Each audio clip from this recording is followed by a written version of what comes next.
कहा जाता है कि बहुत जमाने पहले जब दुनिया खामोशी में डूबी हुई थी और इंसान कुदरत के राजों को समझने की कोशिश में गुम था, तब कुछ ऐसी सदाएं थीं जो सिर्फ कुछ खास सुनने वालों को ही सुनाई देती। ये आम आवाजें नहीं थी जिन्हें हर कोई सुन सकता। इन आवाजों में खुदाई रोशनी थी, रूहानी ताकत थी, स्पिरिचुअल एनलाइटनमेंट थी। ये वो दौर था जब कदीम हिंदुस्तान में कुछ बहुत ही अक्लमंद, दाना और बुजुर्ग लोग मौजूद थे जिन्हें ऋषि कहा जाता है। अपनी डीप मेडिटेशन के दौरान ये ऋषि इन आवाज़ों को सुन सकते थे जिनमें बेतहाशा विजडम, इंटेलेक्ट, नॉलेज और इल्म मौजूद था। इन ऋषियों ने इस विजडम को लोगों के साथ शेयर करना शुरू किया और वक्त के साथ साथ ये विजडम और अकल की बातें सीना बसीना यानी कि जुबानी लोगों तक पहुंचती रहीं। ना कोई कलम, ना कोई कागज, लेकिन लफ्जों की ताकत ऐसी कि जिंदगी बदल दे। इन इल्म और हिकमत से भरी हुई आवाज़ों को बिल आखिर हजारों साल की डिस्टिलेशन के बाद कुछ किताबों की शक्ल दी गई। ये वो रिलीजियस टेक्स्ट है जो सनातन धर्म यानी कि हिंदुइज्म में सबसे ज्यादा सीक्रेट है। इन राइटिंग्स को कहा जाता है वेद या फिर वेदास।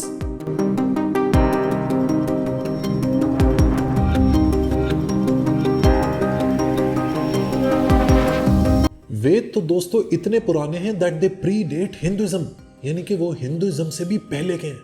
इन राइटिंग्स की इतनी ज्यादा इंपॉर्टेंस है कि ना सिर्फ हिंदुइज्म बल्कि दीगर मजाहिब जैसे कि जैनिज्म और बुद्धिज्म में भी इसका बहुत बड़ा इंपैक्ट है। वेदास 4 किताबों पर मुश्तमिल है जो कि हैं ऋग्वेद, सामावेद, यजुर्वेद और अथर्ववेद। लेकिन सबसे इंपॉर्टेंट सवाल यह है कि ये जो रिलीजियस टेक्स्ट है, ये जो राइटिंग्स है, इसमें बात किस बारे में हो रही है? ये राइटिंग्स आखिर है क्या?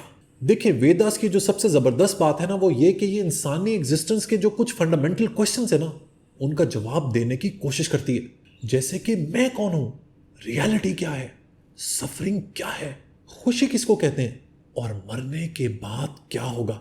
इन सब में वेदास सबसे ज्यादा इंपॉर्टेंस देती है सेल्फ को, यानी कि अपने वजूद की, अपने एग्जिस्टेंस की रियलिटी जानना सबसे ज्यादा इंपॉर्टेंट है। Wisdom begins with knowledge of the self.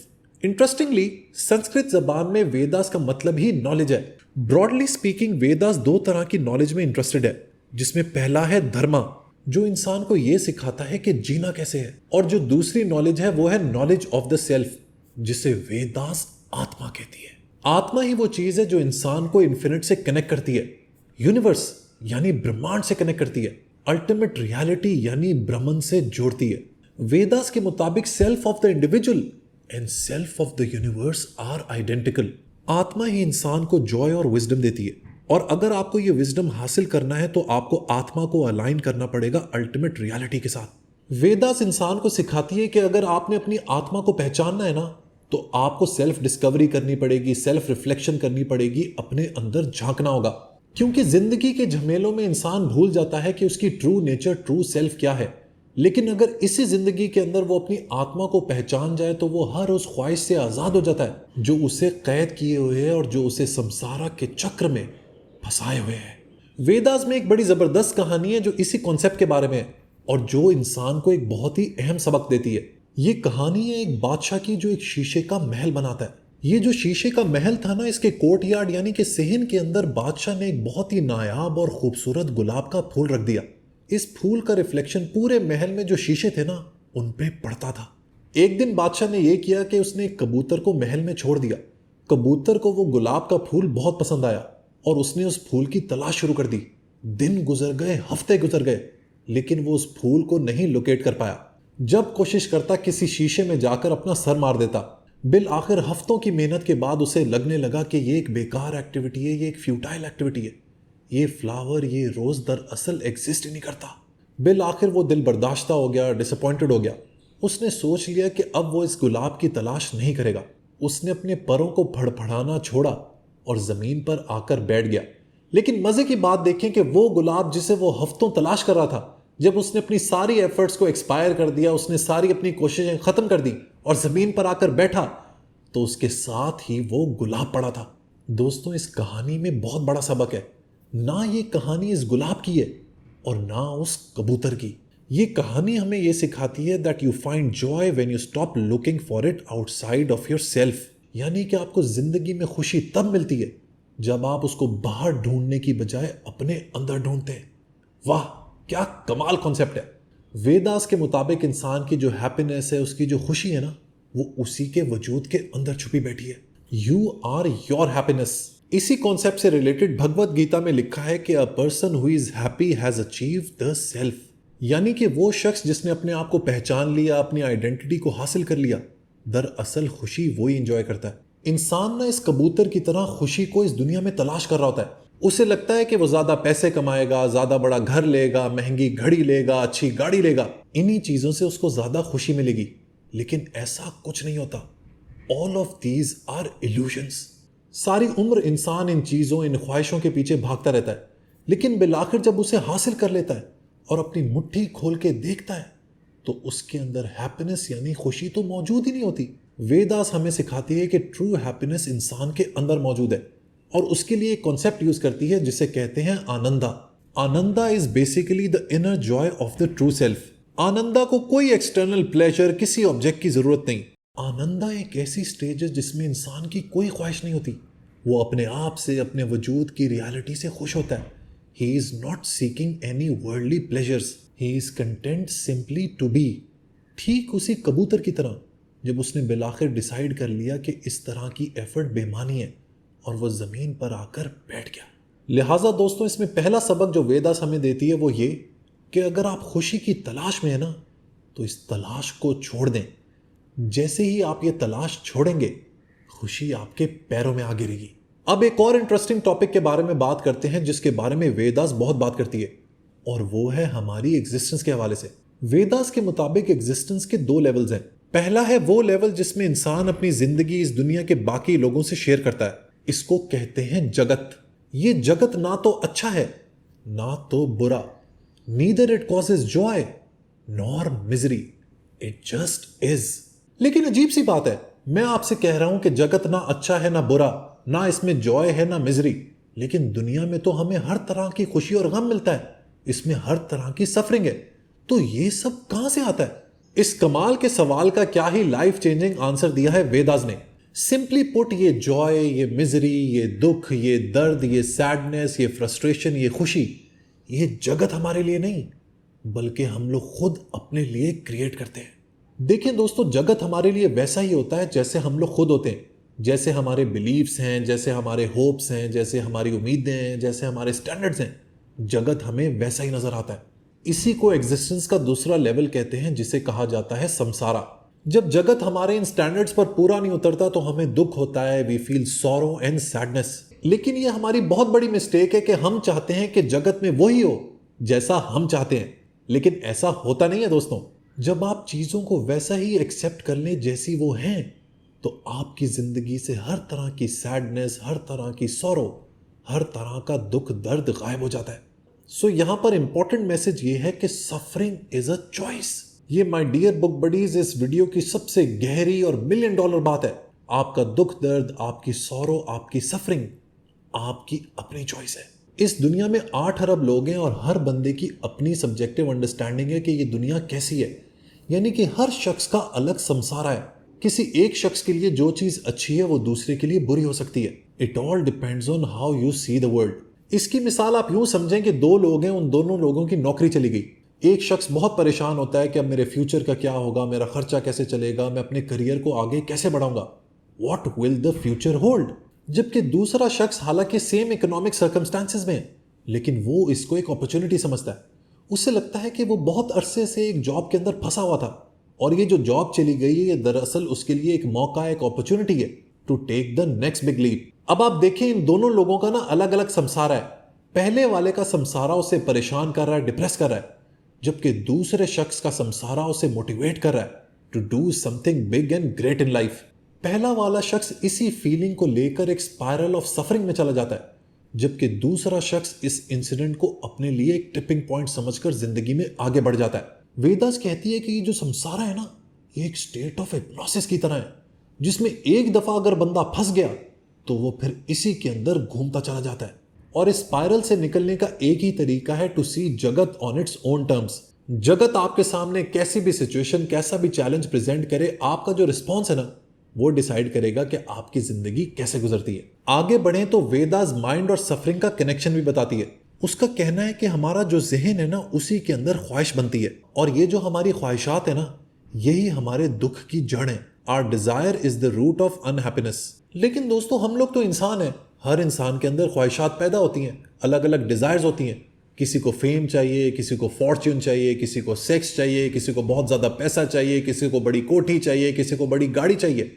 इस डिजायर के चुंगल से निकलना कैसे है, इसका तरीका भी वेदास बताती है। देखें, वेद के मुताबिक हर डिजायर एक जैसी नहीं है। आपके पास ये स्किल होनी चाहिए कि आप हेल्दी डिजायर्स को कल्टीवेट कर सकें। जो हमारी सेहत के लिए, हमारी रूह के लिए हार्मफुल डिजायर्स है ना, उसे वेदास कहती है वासनाज। ये वासना हमारे जहन को परेशान करके रख देती है। ये क्रेविंग बन जाती है और ये हमें मजबूर करती है कि ये चीज मुझे अभी और इसी वक्त चाहिए। फिर ये फर्क नहीं पड़ता कि वो डिजायर सही है या गलत। वासना हमारे जहन को पागल कर देती है, ऑब्सेस कर देती है, एडिक्टेड कर देती है। हमें वो ऑब्जेक्ट ही चाहिए और जब तक हम लोग वो हासिल नहीं कर लेते हम चैन से नहीं बैठेंगे। लेकिन मजे की बात यह है कि वासना का एक बहुत बड़ा ड्रॉबैक है। हम जब उस चीज को हासिल कर लेते हैं ना, तब भी हमें सुकून और खुशी नहीं मिलती। उसकी वजह यह है that it is an unhealthy desire. लेकिन अब इस ख्वाहिशात के चुंगल से निकलना कैसे? देखिए, अच्छी बात यह है कि वेदास अर्थली डिजायर्स को बिल्कुल डिस्कार्ड नहीं करती। वो ये जानती है कि इंसान है, लिहाजा उसकी ख्वाहिशात होंगी। लेकिन वो इंसान को यह भी सिखाती है कि अपने अंदर हेल्दी डिजायर्स को पैदा करो, जिसे कहा जाता है पुरुषार्थास। ये जो पुरुषार्थास है ना, ये नॉन बाइंडिंग है। यानी कि अगर आप इनको ना भी हासिल कर पाए तो आप बेचैन नहीं होंगे, आप तड़प नहीं उठेंगे। आप अपनी पर्सनैलिटी को इसके बावजूद भी बैलेंस रख पाएंगे। अक्सर आपने देखा होगा जिन लोगों को स्मोकिंग की हैबिट होती है और उन्हें सिगरेट नहीं मिल रही होती तो वो इरिटेबल हो जाते हैं, उन्हें गुस्सा आना शुरू हो जाता है। They start becoming cranky. उसकी वजह यह है कि स्मोकिंग एक वासना है। दूसरी तरफ अगर आपको जूस पीने का शौक है, दूध पीने का शौक है और आपको नहीं मिल रहा, तो आप इरिटेबल नहीं होंगे, आप क्रैंकी नहीं होंगे। आप उस चीज को बर्दाश्त कर लेंगे कि यार आज नहीं पिया तो मैं कल पी लूंगा। ये एक बहुत ही सादा और सिंपल एग्जाम्पल देकर मैंने आपको समझाने की कोशिश की है। So the idea is you need to cultivate healthy desires. मैंने आपको बताया ना कि वेदास के अंदर बेतहाशा हिकमत है, बेतहाशा विजडम है। लिहाजा इंसानों की यूनियन यानी पार्टनरशिप के हवाले से वेदास क्या कहती है, इसको भी डिस्कस कर लेते हैं। देखिए, वेद में लिखा हुआ है कि अगर आपने अपनी खुदी को, अपनी सेल्फहुड को पहचान लिया ना, तो वो बेसिस बनेगी आपके हेल्दी रिलेशनशिप्स की। यानी कि अगर आपने अपने पार्टनर के साथ एक हेल्दी लाइफ गुजारनी है, एक हेल्दी रिलेशनशिप को नर्चर करना है, तो उसके लिए सबसे पहले आपको अपने आप को आइडेंटिफाई करना होगा। इसके लिए वो एक संस्कृत लफ्ज का इस्तेमाल करती है जिसे कहते हैं योगा, विच मीन्स यूनियन, यानी कि दो चीजों का मिलाप। वेदों में लिखा है कि ट्रू योगा तभी होता है when you look for an equal partner in life. अगर आप अपने पार्टनर पर गलत चीजों के लिए डिपेंडेंट है ना, तो वो रिलेशनशिप कभी भी नहीं चल पाएगा। मसलन अक्सर लोग पार्टनरशिप इसीलिए डेवलप करते हैं क्योंकि उन्हें लगता है कि सामने वाला जो बंदा है वो उनको इमोशनली फुलफिल करता है, उनकी इमोशनल वेलबींग का ख्याल रखता है। This is not a viable long term plan. इस प्लान के अंदर एक झोल है। झोल ये है कि आप एक एक्सटर्नल पार्टी के ऊपर डिपेंड हो रहे हैं अपनी इमोशनल वेलबींग के लिए। अगर आपको ऐसा पार्टनर मिल भी जाए तो ये गारंटी नहीं है कि वो हमेशा आपके पास ही रहेगा।